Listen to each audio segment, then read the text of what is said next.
Di psikolojiya aştiye de konfederalizm û Newroz. Profesör Dr. Abdullah Polat. Nakokiya di navbera Tirkiye û Kurdan de ku bi dîrokeke dirêj a zext û nenaskirinê derbas bûye, yek ji kêşeyên herî mezin ên herêmê ye.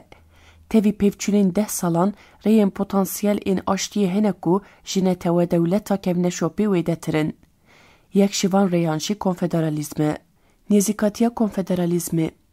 Konfederalizm li ser bingeha xweseriya xwecihî û demokrasiya bingehîn avayiyeke dewleteke alternatîv pêşkeş dike.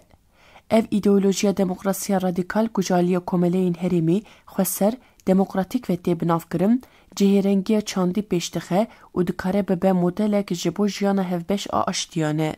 Federalizm nasnameyên cihêreng ên di nava dewletekê de nas dike, ev jî dibe alîkar ku tansiyona etnîkî sivik bibe. Ev yek dihêle ku Kurdin ne tenê ziman û çanda xwe biparêzin, lê bi serbilindî jî wê pîroz bikin.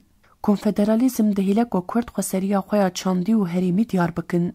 Naskirina ziman, çand û beşdariya wan a siyasî, feydeyên dîrûnî yên wekî zêdekirina xwebawerî û serbilindayiya bi nasnameyî peyda dike.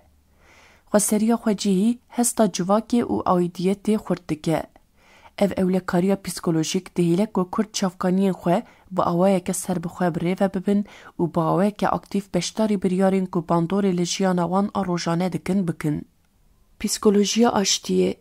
Pergalek ku li ser hevkariyê ye û ne bi zorê, têkiliyên erênî di navbera komên cuda de pêş dixe û dikare bingehê aştiya demdirêj dayne.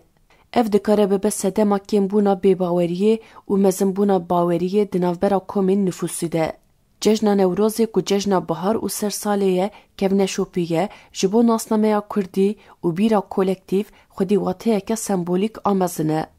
Ev platformek pejirandina çandî û psikolojik peyda dike. Newroz temsiliyeta erênî ya çanda Kurdî ve dibêje. Festîvala ku bi şahî û nûbûnê tê derbas-kirin, berxwedana kolektiv û serbilandayiya bi nasnameyî xurt dike. Ji bo lihevkirin û yekîtiya di navbera civaka Kurd û Tirk de firsend e. Bi pîrozbayiyên bicoş re, Newroz dikare bibe pira diyaloga navçandî. Newroz ji aliyê dêrûnî ve nûbûn û guhertinên erêniyên de asta tekekesî û civakê de temsîl dike.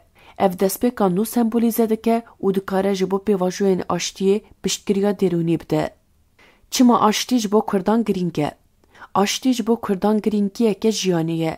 Ji ber ku ji tenê rawestandina şer derbas dibe û di kurayiya parastina jiyan û dewlemendiya wan a civakê de ye. Naskirin û nasname ji bo Kurdan aştî tê wateya derfeta bi tevahî nasnameya xwe bijîn û bên naskirin. Bi dehan salin ku nasnameya Kurd rastî zext û înkarî hatiye. Naskirina ziman, çand û mafên wan ên siyasî ne tenê ji bo parastin, ji bo pêşxistina nasnameya Kurdî jî girîng e. Aştî dihêle ku astengiyên ziman û perwerdeyiyê derbas bibin û kevneşopiyên xwe yên çandî bi eşkereyî pîroz bikin. Dudu, pêşveçûna civakî aborî. Jîngehek aştiyane dê ji bo geşepêdana aboriya herêmên Kurdî pir girîng be. Şeran bi nesaziya wêran kiriye, bûye sedema rawestana dest pêşxêriyên aborî û xizanî pêşxistiye û gihîştina kar û barên bingehîn ên wekî perwerdehî û lênihêrîna tenduristiye sînordar kiriye. Aştî dikare geşepêdana aborî û veberhînanê teşwîq bike û derfetê bide Kurdan ku ji xefika xizaniyê birevin û baştir bigîjin kar û xwendinê. Sisê, beşdarbûn û hevdengiya siyasî. Aştî dihêle ku Kurd di warê siyasî de xwe birêxistin bikin û bi hawayeke azad beşdarî pêvajoyên demokratîk bibin. Damezrandina pêkateyên federal an konfederal dikare beşdariya siyasî bike, otonomiya herêmî pêş bixe û civakên Kurd dikaribin kar û barên xwe yên siyasî, civakî û aborî pêk bînin. 4. Şivakirina kolektiv û başbûna derûnî. Aştî jî îmkana saxbûna kolektiv pêşkêşî dike. Bi salan tundiyê şopên Kurd li ser dîmena dêrûnî ya civaka Kurd hiştine.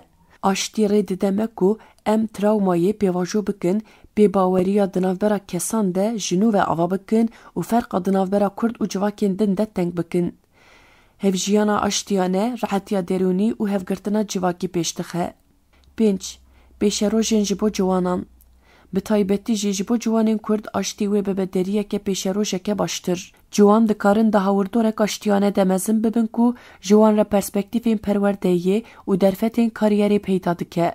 Aştî pêşerojeke wisa mîsoger dike ku tê de ciwanên Kurd di nava pêvçûnan de nayên xwarin lê di civakeke bi îstikrar û vekirî de potansiyela xwe pêş bixin. Bi Kurtasî, aştî ji bo Kurdan ji bi dawîbûna pêvçûnan wê de tir, tê wateya ji bo dadmendiya civakê, pêşketina aborî û xweşiya tevayiya civakê şertek pêwîst e. Aştî mifteya ku derfeta derbaskirina rabirdûyê afirandina nîhayek ewledar, geş û avakirina pêşerojek bi hêvî dike ye.